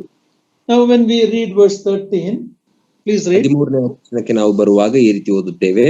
ನಾನು ದೇವರ ಮೇಲೆ ಭರವಸವಿಟ್ಟವನಾಗಿರುವೆನು ಎಂತಲೂ, ಇಗೋ ನಾನು ದೇವರು ನನಗೆ ದಯಪಾಲಿಸಿರುವ ಮಕ್ಕಳು ಇದ್ದೇವೆ ಎಂತಲೂ ಹೇಳುತ್ತಾನೆ. Here is another quotation from Isaiah chapter 8 verse 17 and 18. ಇಲ್ಲಿ ಯೆಶಾಯನ ಗ್ರಂಥ 8ನೇ ಅಧ್ಯಾಯ 17 ಮತ್ತು 18ನೇ ವಚನದಿಂದ ಆರಿಸಲ್ಪಟ್ಟಂತ ವಚನ ಭಾಗ ಇದಾಗಿದೆ. When you read that passage and look at the context, ನೀವು ಆ ವಾಕ್ಯ ಭಾಗವನ್ನು ಓದುವಾಗ ಅದರ ಹಿನ್ನೆಲೆಯನ್ನ ಯೋಚಿಸುವಾಗ, Isaiah is rebuking the unbelief of Judah. ಯೆಶಾಯನು ಆ ಯೂದ ಕುಲದ ಅಪನಂಬಿಕೆಗಾಗಿ ಅವರನ್ನ ಗದರಿಸುತ್ತಿದ್ದಾನೆ. They made an alliance with the pagan Syrians. ಅವರು ಅನ್ಯ ಜನರಾದಂತಹ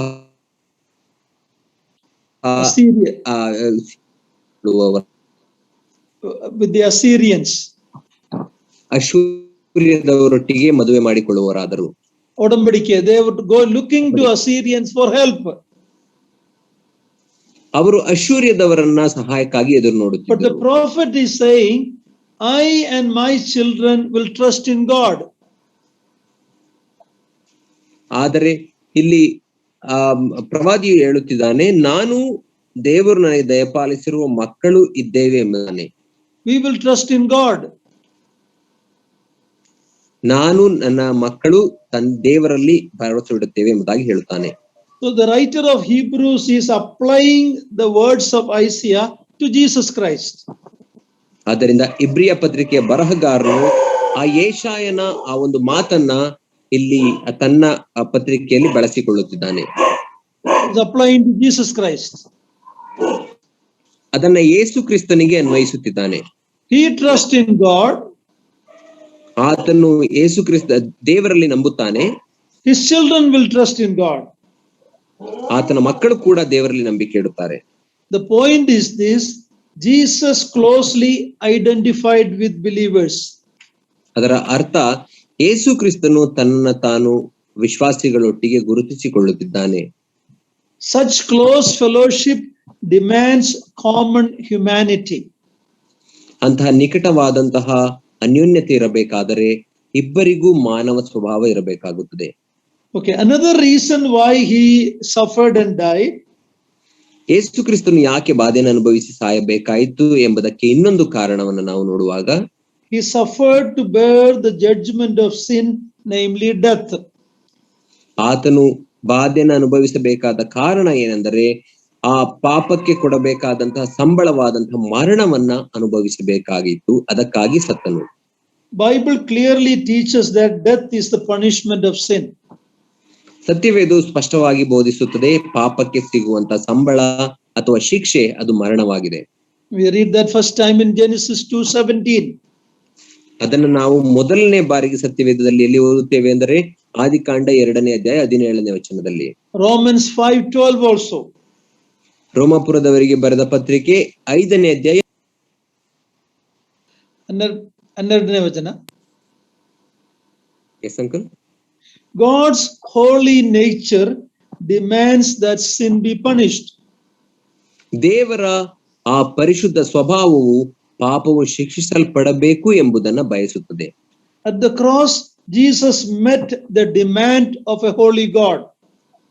ಆ ಶಿಲುಬೆ ಮೇಲೆ ಯೇಸು ಕ್ರಿಸ್ತನು ಆ ಪರಿಶುದ್ಧ ದೇವರ ಆ ಅವಶ್ಯಕತೆಯನ್ನ ಪೂರೈಸಿದನು. He was himself without sin. ಆತನು ತಾನೇ ಪಾಪವಿಲ್ಲದವನಾಗಿದ್ದನು. He did not need to die. ಆತನು ಸಾಯಬೇಕಾದ ಅವಶ್ಯಕತೆ ಇರಲಿಲ್ಲ. But when he died for others. His death was a substitutionary death. ಆತನು ಸಾಯುವಾಗ ಇತರರಿಗಾಗಿ ಸತ್ತನು ಮತ್ತು ಆತನ ಮರಣವು ಅದು ಬದಲು ಕೊಡುವ ಮರಣವಾಗಿತ್ತು. That is why in verse 9 the author says he tasted death for everyone. ಆದ್ದರಿಂದಲೇ 9ನೇ ವಚನದಲ್ಲಿ ಬರಹಗಾರನು ಹೇಳುತ್ತಾನೆ, ಆತನು ಎಲ್ಲರಿಗೋಸ್ಕರ ಮರಣವನ್ನು ಅನುಭವಿಸಲೇಬೇಕಾಗಿತ್ತು ಎಂಬುದಾಗಿ. Another reason why Jesus suffered and died.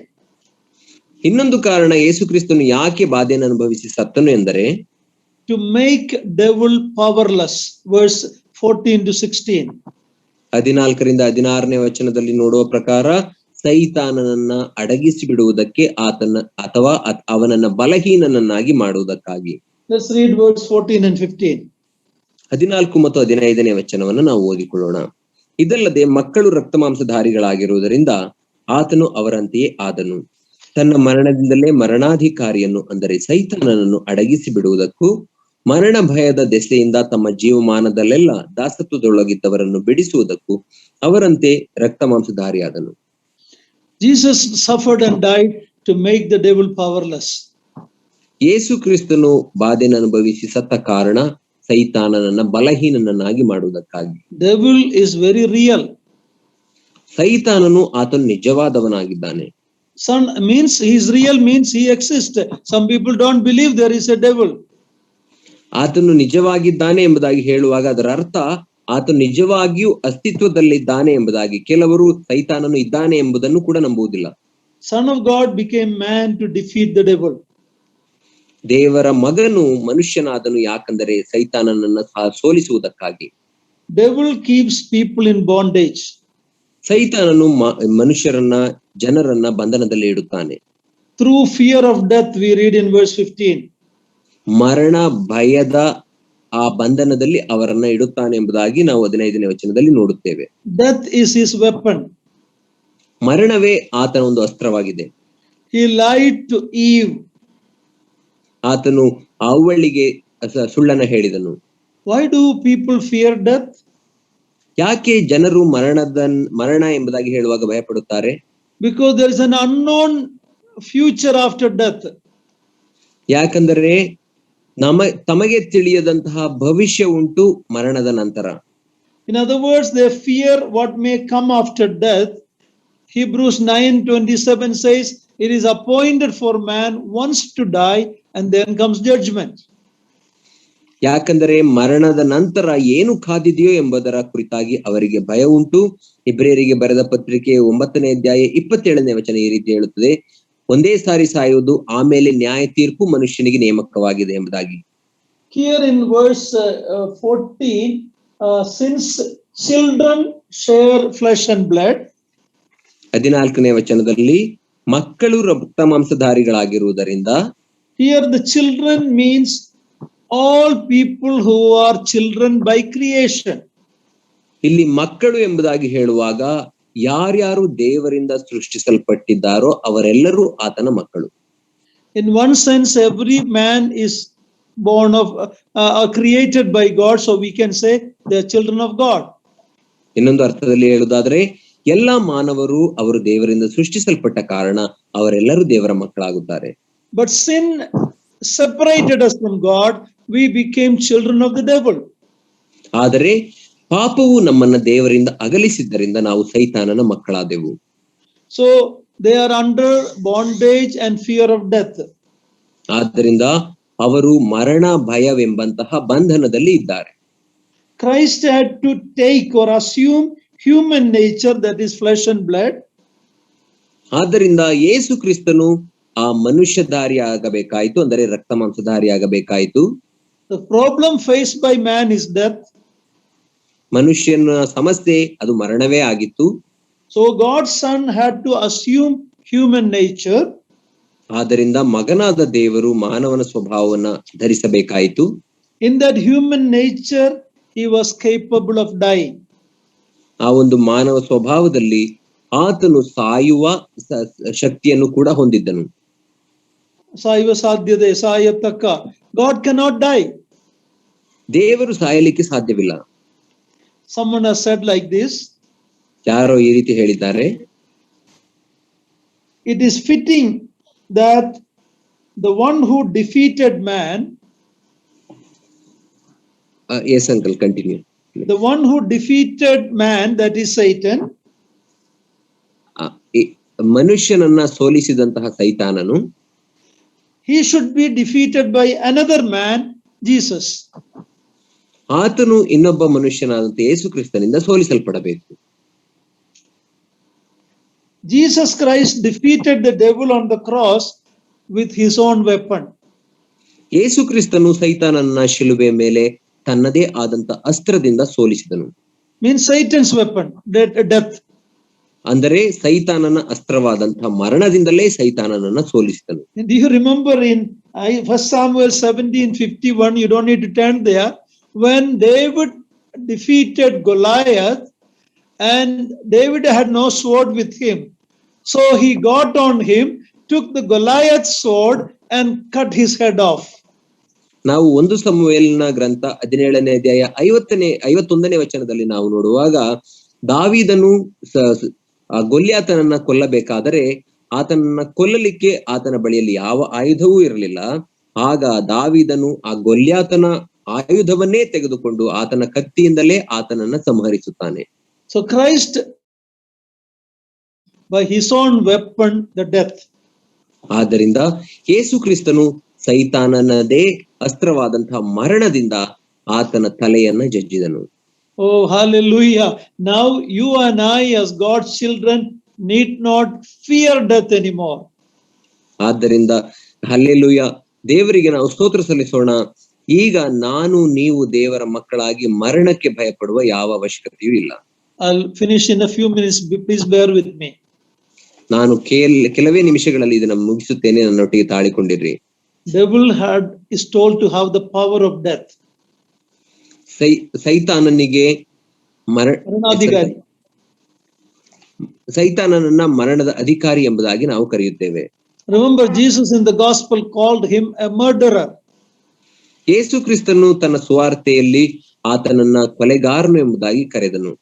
in three sense. ಮೂರು ಅರ್ಥದಲ್ಲಿ ಆತನನ್ನ ಕೊಲೆಗಾರನೆಂಬುದಾಗಿ ಕರೆಯುತ್ತಾನೆ. Devil is the one who brought death to world in the Garden of Eden. ಮೊದಲನೇದಾಗಿ ಸೈತಾನನೇ ಈ ಲೋಕಕ್ಕೆ ಮರಣವನ್ನ ತಂದವನು ಆ Eden ವನದಲ್ಲಿ. Secondly, he is the prince of the state of death. Death is the sphere of his operation. ಇನ್ನೊಂದು ಮಾತಿನಲ್ಲಿ ಎರಡನೇದಾಗಿ ಆತನು ಆ ಮರಣದ ಅಧಿಕಾರಿಯಾಗಿದ್ದಾನೆ ಅಥವಾ ಅರಸನಾಗಿದ್ದಾನೆ. ಆ ಮರಣ ಎಂಬುದೇ ಆತನ ಒಂದು ಆಯುಧ ಅಥವಾ ಈಟಿ ಆಗಿದೆ. Thirdly, ಮೂರನೇದಾಗಿ he uses death to terrify and frighten people.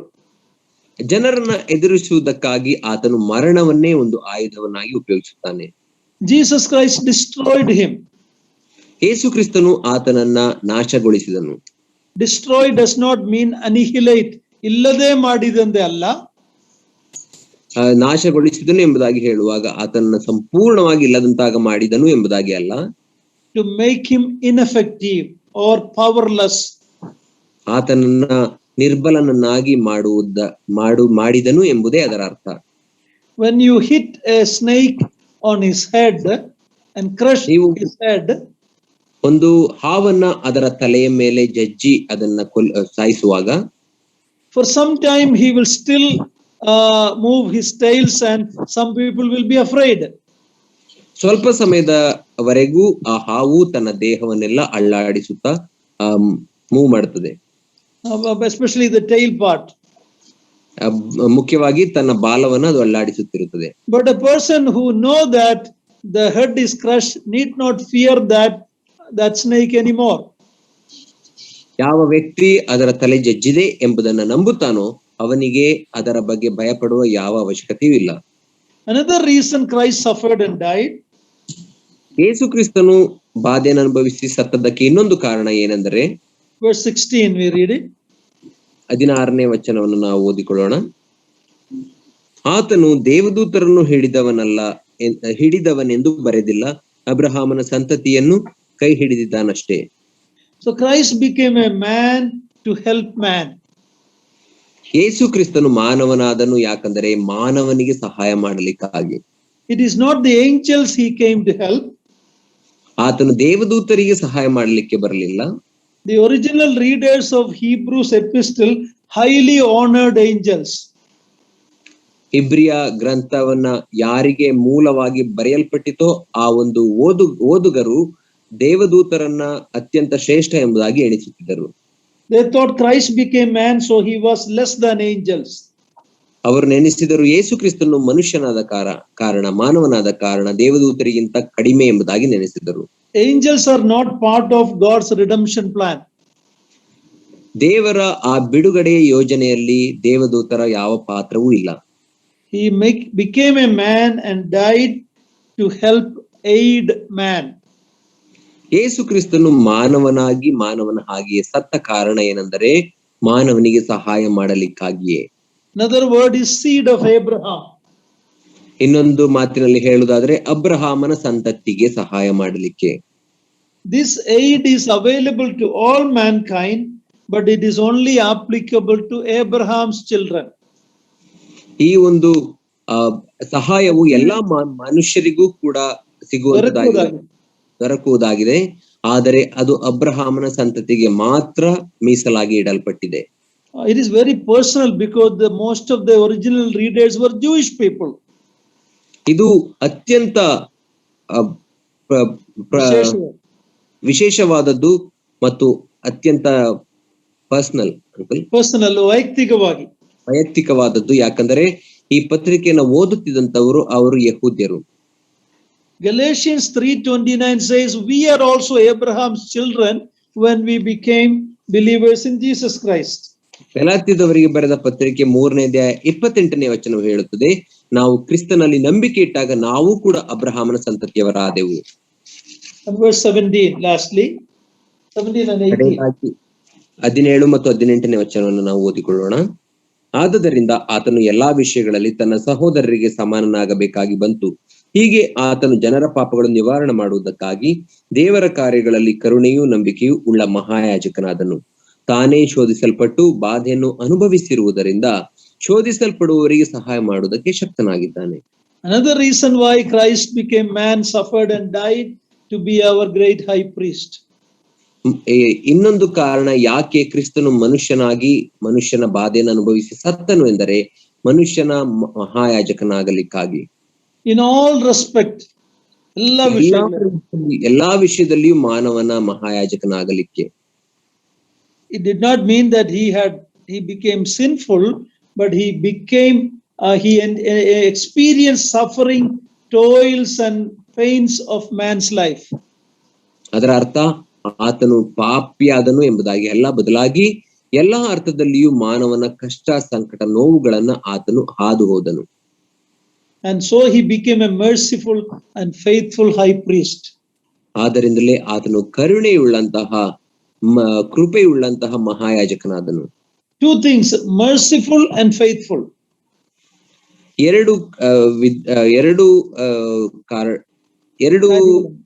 ಎರಡು ಕಾರ್ಯಗಳನ್ನ ಆತನು ಮಾಡಿದನು.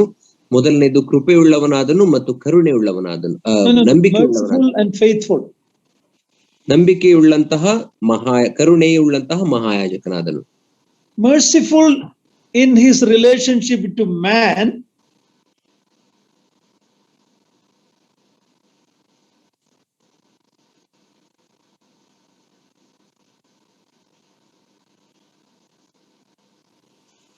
merciful in relationship to man,